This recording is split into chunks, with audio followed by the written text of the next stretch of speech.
and I want to get into a little discussion with you guys. So we'll get. Yes. Yes. Any idea on a system of rotation so everybody has access to a dance if there's a limited amount of people per minute? Can you guys hear Isabel? You're actually all in the chat, right? So can I actually just voice the question? I think it's going to be easier. But you know what? Actually, we are going to start talking. So I'm going to shut down the presentation because there's nothing else on it. And we can start talking. You can start taking the floor. We will start with questions. And here's the plan. I want to get questions out of the way. I want to talk to event directors because I have a couple of questions for them. I want to brainstorm some content ideas because, how many people are we right now? 68? 62 people. We all, we can all pitch in and throw ideas, right? And we can also talk about the things we can put in the scenario. We can talk about the group. So anyways, I have a bunch of questions. So let me just close that so I can all see your faces because I have not seen you for a little while. Hello. So we'll go, you know what, gallery view. So I think Sonia wanted to share something. Yes. Go ahead. Yeah, so my question, I actually love Raghu's answer, although that wasn't the question. That's why I thought I should probably voice it. My question was, like, do you know of a system for, let's say if social dances locally or events are maximum, let's say 20 people, so it can be like a rotation of the 20 people coming in, not just the 20 people who are at their computer the fastest when the registration opens for that dance. Does that make sense?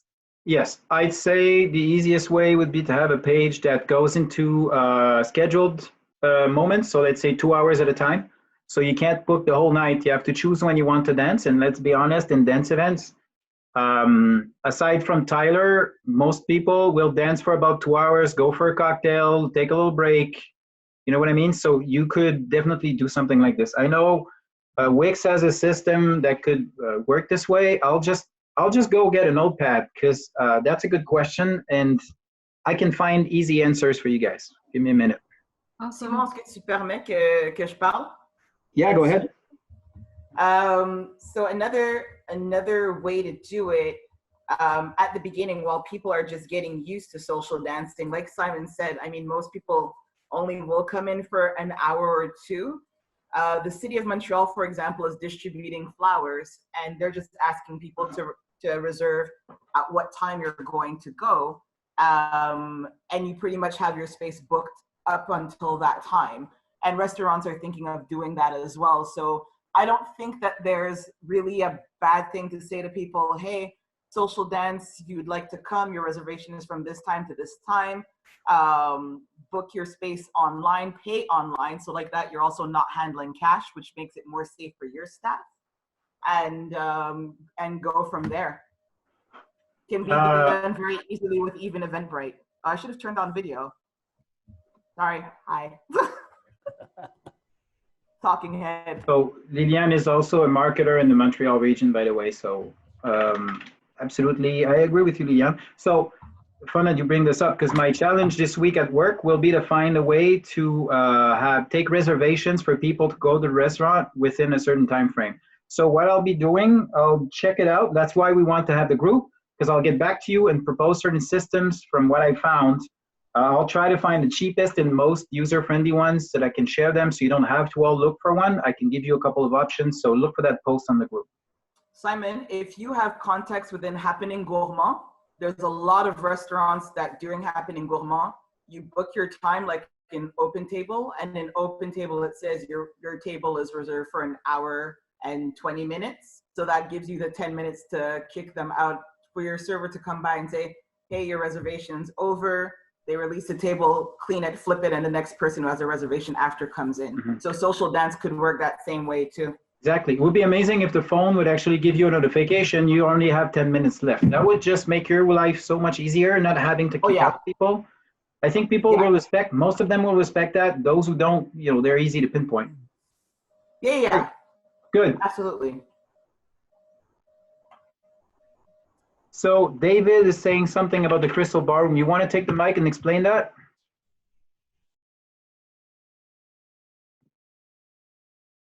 David? Can you hear me? Yes. So we are starting next Saturday dance sessions, and we're limiting it to couples, but we're also inviting singles to get a dance partner. But what we're doing is we use the Mind Body app for our studio, and we're requesting that our teachers, or I'm sorry, our guests, register online ahead of time. With the size of our ballroom, we can fit 10 couples comfortably with social distancing. So we are only doing 1 hour sessions just to start, just to try it out, because the state of Ohio is saying they don't want any socializing. They don't want you to have any tables and chairs really either. So we've taken all of our tables and chairs out except for a few, and then any couple that comes will be assigned a table. So they'll be assigned a table and they'll be assigned an area to dance in. And that's what we're trying out starting next Saturday, because in Ohio, studios can open on Tuesday. What do you think about implementing the safety measures as well to make sure that you cover all angles? Would that be possible? We're covering all that. We've bought masks, we bought gloves. We've been sending that out in our email, letting people what we're doing. And we're also putting that in our Facebook posts. This is awesome. This is what it is to be part of the solution. Yes, it's scary, but at some point we have to start communicating about it. And the general feeling you all have right now is it safe? Am I comfortable posting about this? Depends on your community. People here are from all over the place. I see people from Montreal, but I see people from all over the world, and people will review that video as well from different sections. It has to fit with the regulations and the number of cases in your region. So maybe it's not comfortable for you yet, for other people yet, but maybe it's comfortable in David's section. I know that on our side, that wouldn't be possible because it's not authorized yet to have people in the same room.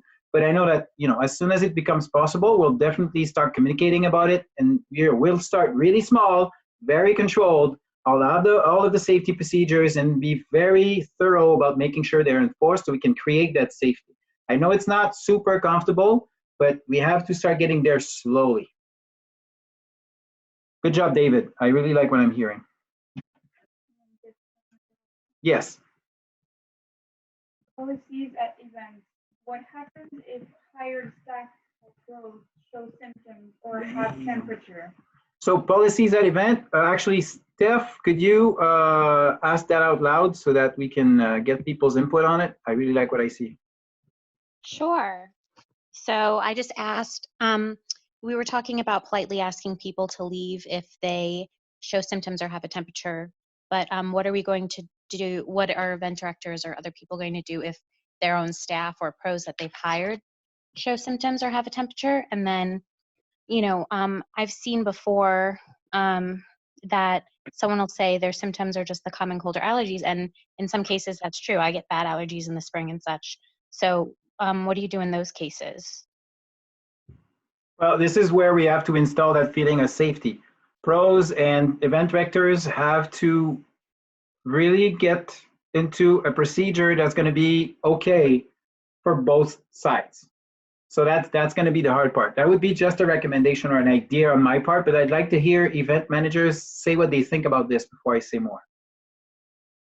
Event directors, do you have any ideas, or maybe it's a bit early to communicate or say what you think, but I'd like to hear you. Well, one thing I can really easily say is just looking at the global experience that's been in the West Coast and Lindy Hop communities, right, is that people have tried to enforce a bunch of different rules, right?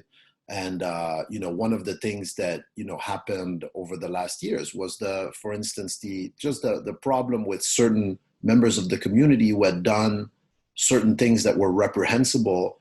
And because of that, certain events and event directors were trying, for instance, to create a contract with their pros saying, okay, you can't even fraternize with the people at the event, right? And although that may seem extreme, if someone actually agrees to something in a contract, you can pretty much write anything in there, right? You could say, well, you're responsible for your own stuff, blah, blah, blah. Or you could say, well, you'll have to leave, or you'll get 50% salary. But then what that creates is that creates a situation where, you know, the community is not equal. So for instance, some pros will decide to not go to this or that event because this one is requiring a morality clause or a COVID cancellation clause, and that'll create a whole other world. So, you know, whenever I hear something like this, I'm always telling people, be very careful what you put in a contract, because simply putting it in a contract and having it accepted by someone doesn't mean that the story will end there. Absolutely. Being careful about the impact is an important part. Now, as the technology develops, eventually tests will become more available. So, of course, now we're talking about the here and now situation, but that thing is going to evolve in time. So we have to think that maybe tests will be available at some point, or maybe we're going to be able to have people testing at the door. Maybe we're going to be able to test in a more frequent manner. I don't know exactly what it is, but there is a way at some point where we can make sure that everybody's safe, and that would have to include the dance professionals. So, you know, I'll take a note.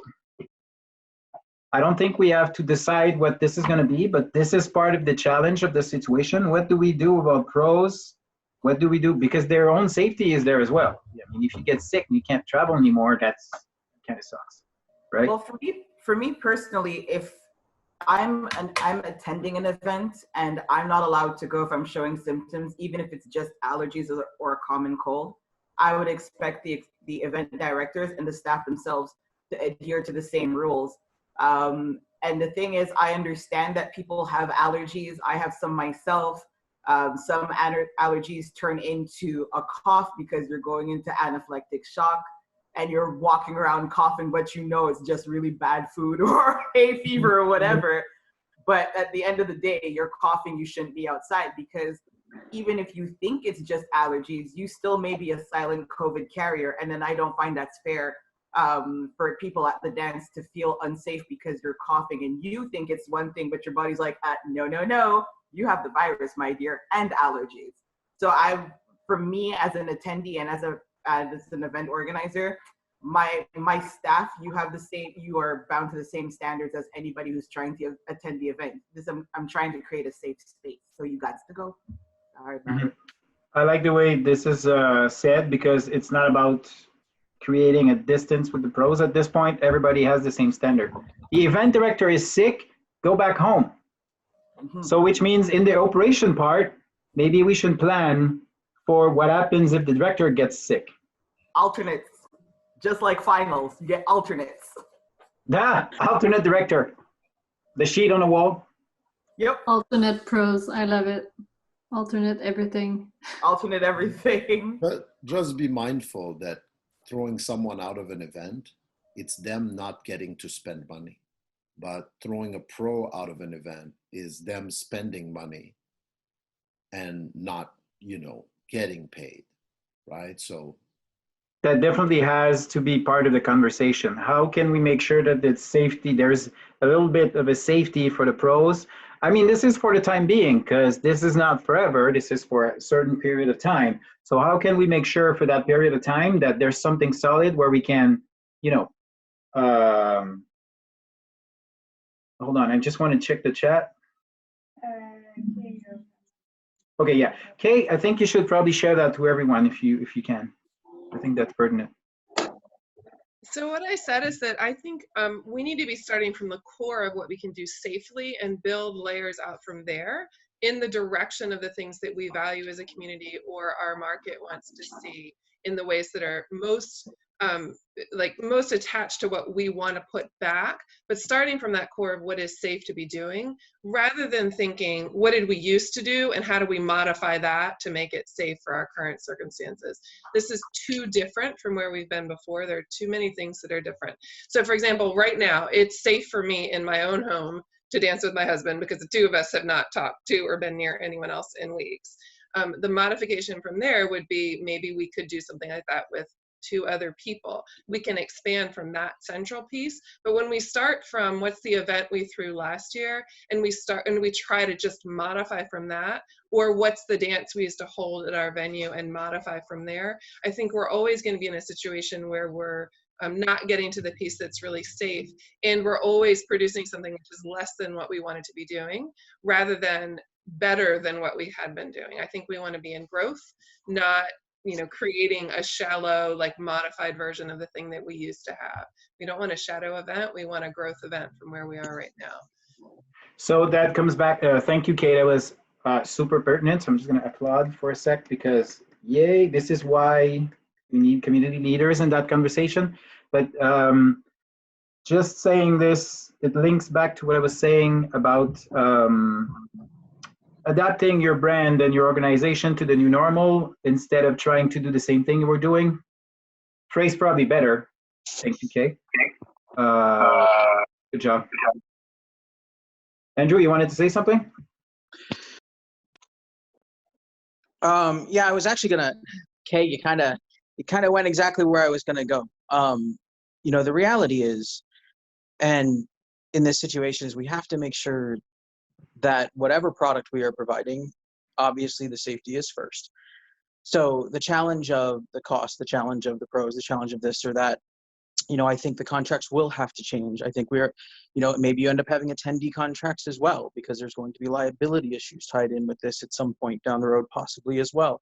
So we have to hold every single person that walks through the door to the absolute same level of accountability. So if it's my event and the day before or during the weekend at some point, I end up with some sort of symptom, I obviously have to remove myself from that point. I have to then spend my time notifying everybody. You have to have a plan in place as to where to go next. I can say something as simple as one of my offices this past week had a staff member who had no symptoms that actually tested positive. So our contingency plan that we had created for this was, we had, and this is a much smaller scale, obviously, but you have a team come in that does a disinfection overnight for every living organism possible. You send all your staff members out for testing as soon as they can possibly get in. In our case, in Orange County, we were able to do that in less than 12 hours.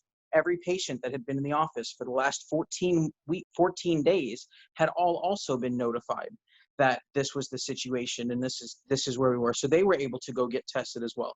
We were lucky, everyone across the board tested negative, thankfully. But these are the procedures and protocols we had to put in place to make sure that our offices were running correctly. So we have to have these procedures in place anywhere we're going to be in public until we are at a point where the severity is not what it is today. And that may end up costing, an event director extra money to have the right things on hand, or to be able to, cover testing if it's necessary, or whatever those steps end up being that we decide at each situation and each venue to be safe. And obviously, different areas are going to have different rules. Different places have a higher infection rate than others. So there's going to be different timelines that these things can roll out as far as quantity of people and so forth. But it is going to be a new thing. Just like Kay said, we're going to be building new concepts. And as much as we don't want to lose the old ideals and the nostalgia of what we had at one time, these new concepts have to be delivered in a way so that every person walks in and walks out as safe as they could possibly be and as healthy as they can possibly be, because they've all got grandmothers and grandparents and other people at home that they are then going to go home to at the end of this weekend, this day, this night, this what have you. So it is not just like what happens in that environment of 2, 4, 6, 8, 10, 50, 100 people. It is then what happens when they go home, what happens where they are. And so if we provided them a space in whatever way we decide that is safe as we can possibly be, then we've done our job to make sure that people are protected. And that's, and that may be small events for a year. That may be, big changes in hotel contracts. It may be events not at hotels. None of us really have a complete handle of the situation because the information isn't conclusive enough at this time to really have a solid idea. All we can do is create plans off of what we figure out and find out based off data on a daily basis. and then create those plans to be the best that we can do for our consumer, the best that we can do for our staff, and the best that we can do for everybody involved in the situation. Thank you, Andrew. Very pertinent. I just like to add to what you just said.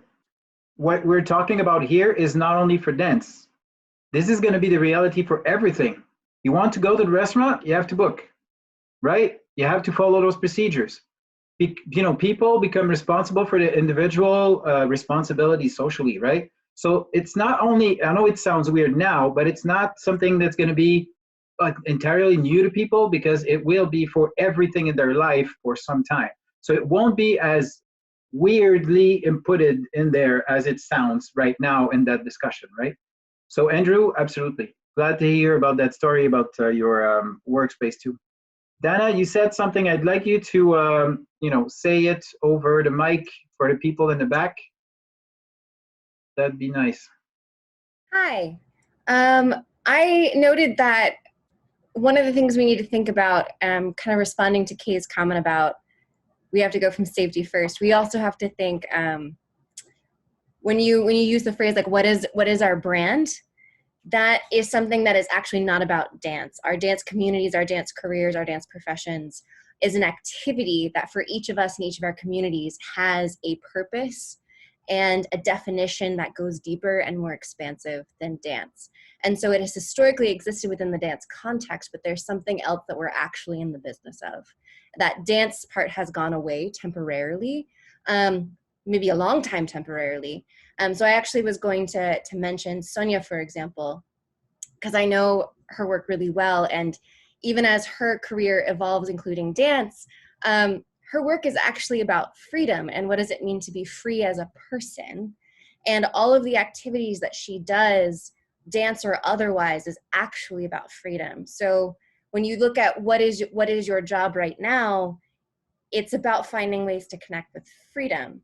And when I think about Flor, it's self-expression. So what does the practice of self-expression look like right now when the performance and the expression of dance is not available? And that is a question that we can ask both individually and collectively in our communities, and then make choices about the communication structures and both safety policies that are rooted in that value and in that definition. Wow, that was powerful. I think also, I don't know what would be the best place to do it, and I could totally just do it on my profile, or if we think of a better place to actually do it, but it'd be interesting to do a poll for the community in general and kind of ask that, like, what were you dancing for, initially, with all the possibilities. So is it for, physical touch, self-expression, freedom, whatever, and then it's going to help us build different aspect of it, and I can obviously gather to the people who are more towards freedom, or physical touch is a big one for me, which is going to be a lot to work on with this, but there's still options. And then, different people, like if we say with Flora, she could go with a group of people that, want to explore more self-expression. I feel like there's something in building different groups with that idea also. And that the structure responds to that deeper heart content, and not just the function of dance. So, of course, Sonia, you draw all the freedom seekers. See, this is why we need to have that talk as a community, because we can easily get that survey across the board as a community together. Instead of being just one pocket of people, if someone in our community, a leader, decides to throw that question out there and we really want an answer, all of us together can share it to a lot of people in our community and get an actual answer a lot faster, so we can take action. We want to show people that there's a community movement. That would be a perfect start. Asking people why they dance. That's a very good one. Let me just take a note of this.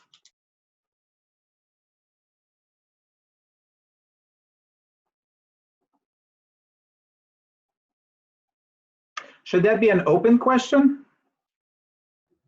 I love open questions. Okay, makes sense.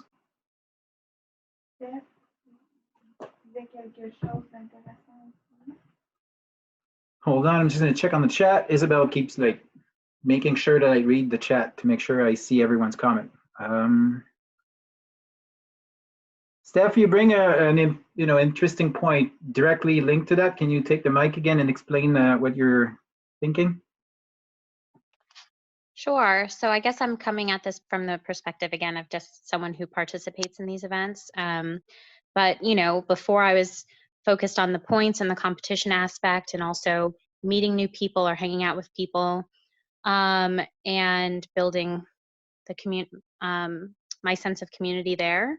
But I think, just as you mentioned, people are getting fatigued with seeing coronavirus and hearing about it all the time. Maybe some type of escape from that, or the sense of comfort, or using it for self-care.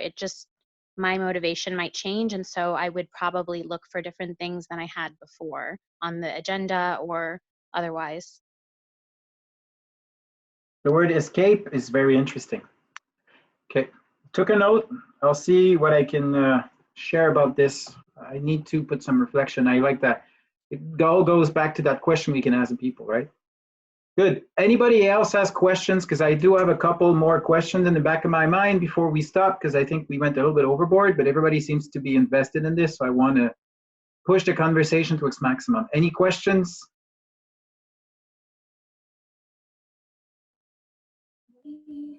I do. I wanted to share a resource. So we're talking a lot about safety and about people attending events and running the events. I wanted to go back to what Simon was saying about social media and the messaging. I mean, event directors are going to be full trying to figure out communications and figuring out safety, and probably starting to reorganize events from scratch. Remember that once you have that content calendar created, especially for Facebook, that you can go ahead, write out all of your posts, pop them into Facebook, and schedule them to be published at another time. Like that, you don't have to go and remember, oh, today is Monday, let me go post this. All you have to do is monitor comments that are coming to you through notifications on your phones anyway. And it's free to do in Facebook to publish something at another time. So that's like one thing that you can take off of your plate once your calendar is done, to just set and repeat. And like that, you can go ahead and focus on other things and on ongoing issues. So I just wanted to throw that tip out there. Excellent, thank you. Yeah, Alison is saying using Hootsuite. I'll take a note to share to people different tools that you can use to be more proactive on your social media, so you can spend more time, moving your events into a different direction instead of thinking whatever content you want to put on there. Hootsuite is one, but there's a bunch that exist, so I can share them. Lilian, I don't know which one you're using, but we can talk about that. I'll make sure to open that discussion in the group. Okay, good. Isabel. Oh, excellent. There you go. So, question. My first question was already answered. Wanted to know how to deal with people that are sick. I think we've already covered that. We're going to go into a different angle. I want to brainstorm content ideas. We're all together, so how about we just share a couple of ideas that we may have. I had one that was kind of, I want to show you up to where we can go. I had something in mind that was called the dance delivery service. So there's a couple of things that exist where people can, like, I don't know, if you're drunk, you can get someone that gets your car back to your house with you, ideally. And I thought it would be interesting to get like a dance delivery service, or a car for people that are previously not tested or safe, whatever. They could just show up to your house and dance with you for an hour, just in a more local community sense. That would be something that we could try. That would be interesting. That's the kind of weird ideas I get at night. I just wake up, take notes, and go back to sleep. So how could we, throw ideas? I just want to brainstorm. We're all like in event director mode. I want to hear you. I want to hear your weird ideas. Now is the time to let it go a little bit so we can talk more about content.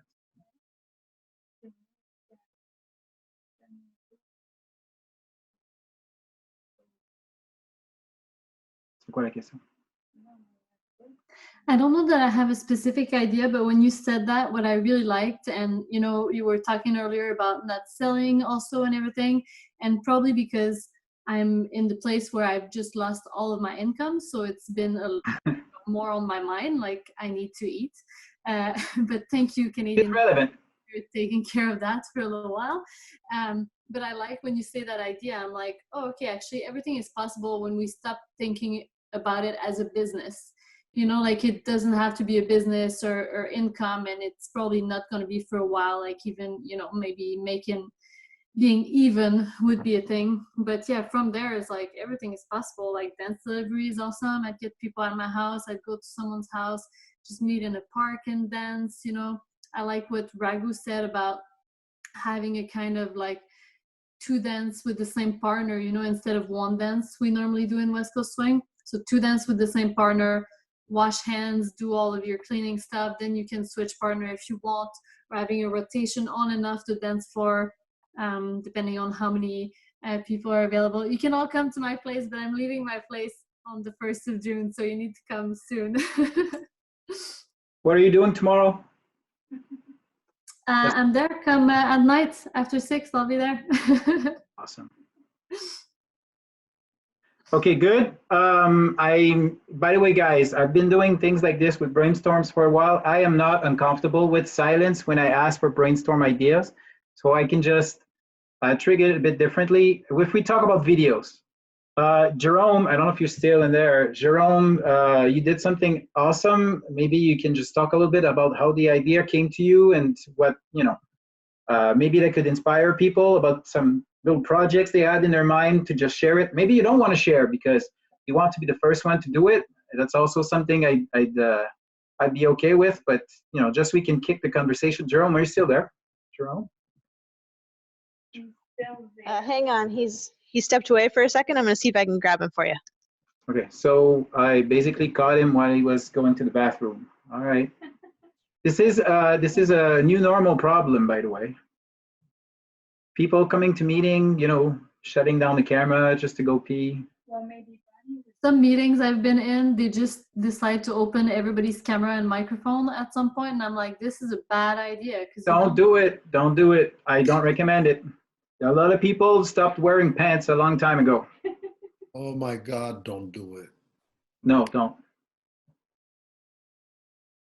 Let's go, guys. If we can have 2 or 3 more ideas, I'll be content and we can move on. Bonnie, maybe you can enlighten us. Wait a minute, sorry. Oh, there he is. So the question is, first, thank you for that video you made. I know it took a lot of time because I do video editing on my side as well. I know what kind of work you had to put in there. I just wanted you to tell us how you created that, why you created that, just so that maybe it can trigger a little bit more ideas in people's mind for content creation for the next couple of weeks and months. Okay, so how it come to me is I watch a lot of content, like a lot. I'm a visual learner. I learn a lot by watching things. Is how I get inspired by other disciplines than West Coast Swing. And I saw a video of other dancers doing that kind of things, with the focus on the transition and the videos of people who are throwing objects to each other. Like you saw what's the name? The stunt man doing like the punch in the camera and keep going. It's that kind of things. So that is, I had an idea, and when I have an idea, you can ask Bonnie, I have to do it. It's like, I cannot just keep in my head. I need to explore and try. And I got the luck when I asked all my friends, they say yes, follow me behind, and that is how the project come up. But also I wanted to share something. It wasn't like, hey, please, we're in trouble, we are all in trouble and we need money. They're more like, hey, I know we are all in the same boat, and we still connected with each other, and we still have fun, and we still can enjoy each other's. Awesome. So based on that, my challenge to all of you, and that includes me, by the way, would be to try and get creative a little bit in the next couple of months and try to push that idea that you've had for a while and push it out there in that world that definitely needs that interaction, that needs that thing. I think Jerome's project is a good, it's a good example. How many views did you get on that video, Jerome? 52,000. Yeah, case in point. People need this. They will see it, they will share it, because this is what we're all about, that social interaction, that dancing, right? So that would be my challenge. I'll put it into the group. I got a proposition from Celine saying that we should probably just put the brainstorm idea on the group. I think I'll do that too, because we've been together for over 2 hours. I'm brain dead. I'm pretty sure you too. We can use that group to exchange on ideas. Maybe sometimes you have good ideas, but then, you know, no one is there, or you don't have the manpower to apply it. Well, by being a big community like this, that's going to enable us to do just that, right? So I think that'll be it for today. If you guys have any comment, hold on, I'm just looking for something. Merci Simon, thank you Simon.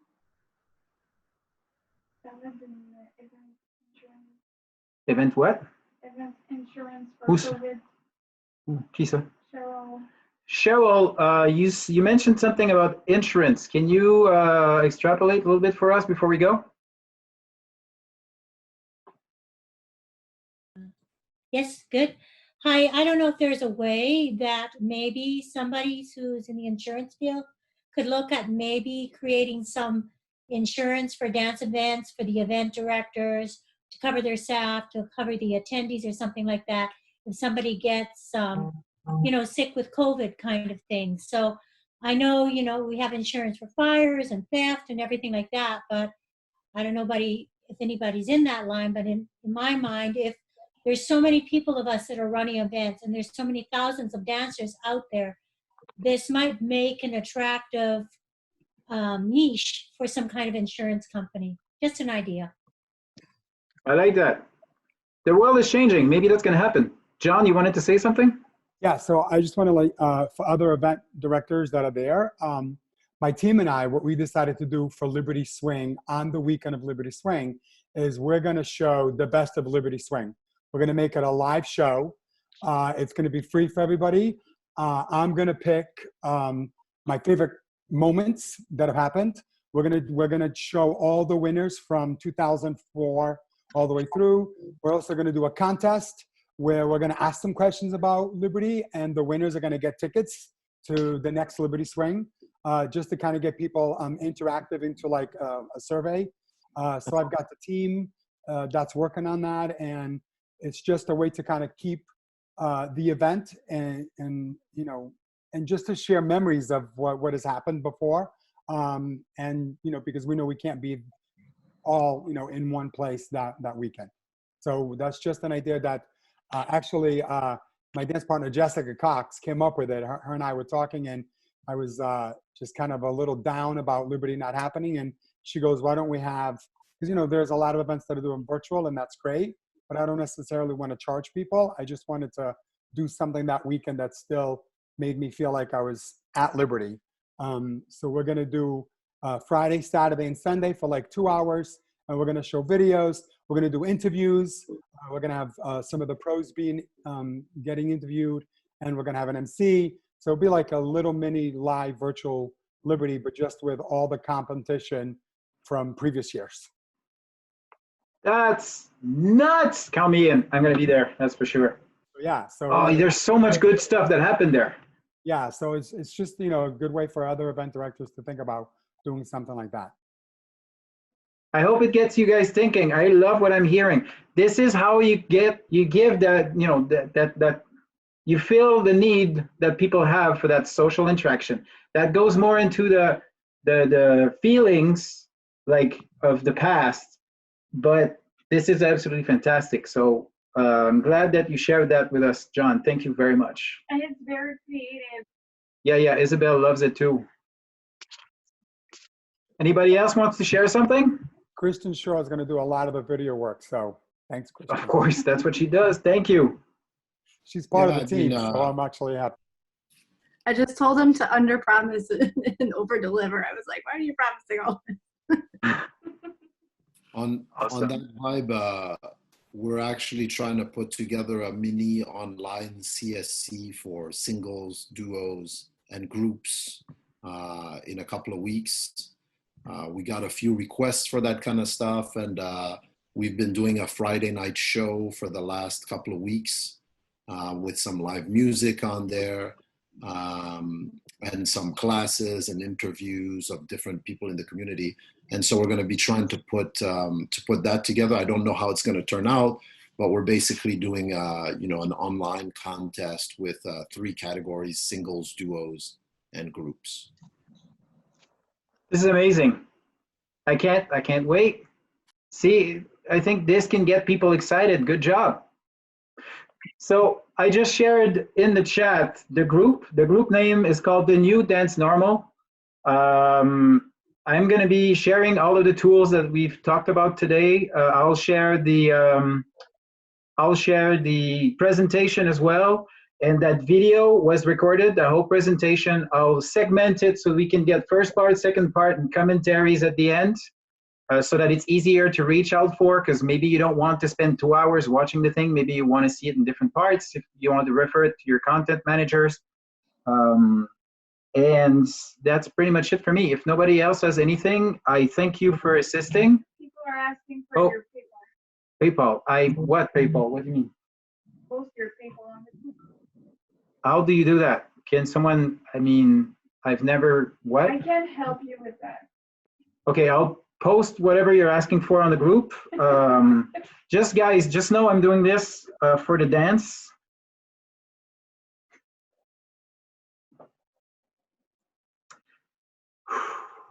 I can cut that. I can cut that part. Because that dance has been very important to us in our life and to our personal development, I think I can just give it back.